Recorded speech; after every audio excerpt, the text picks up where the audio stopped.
It's my pleasure to introduce Lorenzo Annibali, a student of the final year of the chemistry course.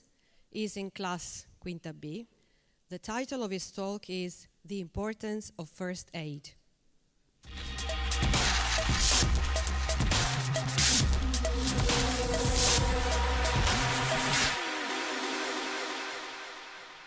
So I would like all of you.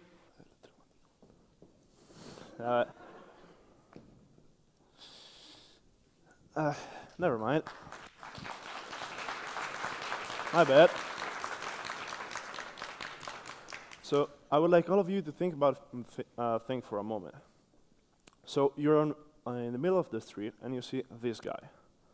He's having a heart attack and he needs your help. It might be either your colleague, your friend, or a person you don't know, but his life depends on the thing you'll do in those moments. So what would you do? Would you help him?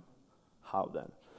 Well, you might have seen some procedures in movies or something like that, which is a great starting point, but you might not want to put this guy's life into danger just because you've seen some procedure maybe 1 or 2 years earlier, maybe done by Dr. House.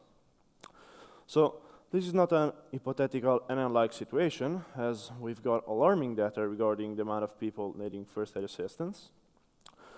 As many as 18 people a minute require it. Therefore, it's not unthinkable that we might find ourselves in the situation I just described. Then, in average, there are about almost 70 cases of deaths from lung obstruction per year.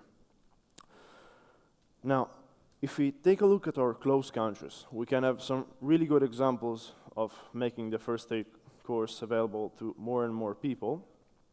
For example, countries like France, Norway, and Denmark have it so that you do the first aid course at school, whilst, for example, others in Europe need you to do the first aid course in order to take the driving license, which is really great, as experts says that as little as 2 hours per year of first aid course increase the survival rate of the patient by almost 25%.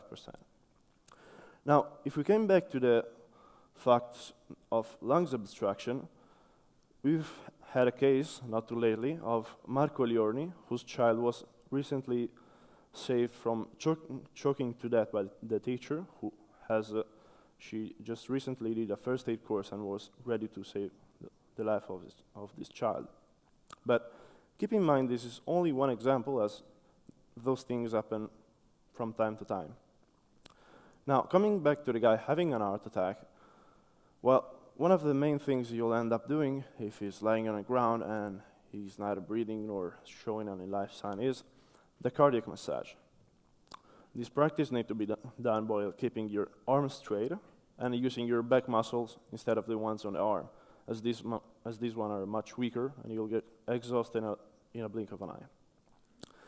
Now, first aid is not only about trying and save lives, but they will explain you key rules onto how not to damage the patient more than he already is. For example, as shown here, almost safe way to remove the helmet from a biker after a bike crash.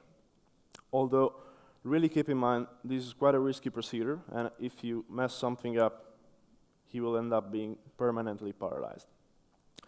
Now, if you were to ask me the same question I asked you before about the guy having a heart attack, I wouldn't know what to answer at that question. So this is one of the reasons why I did a first aid course, and after doing it, I can assure you that you won't regret the time spent. Now, for first aid, not only you'll be able to help people, but if a lot of people around you did a first aid course, they'll be able to help you if you ever needed it. Then, particular jobs such as the lifeguard need a first aid course in order to apply for them.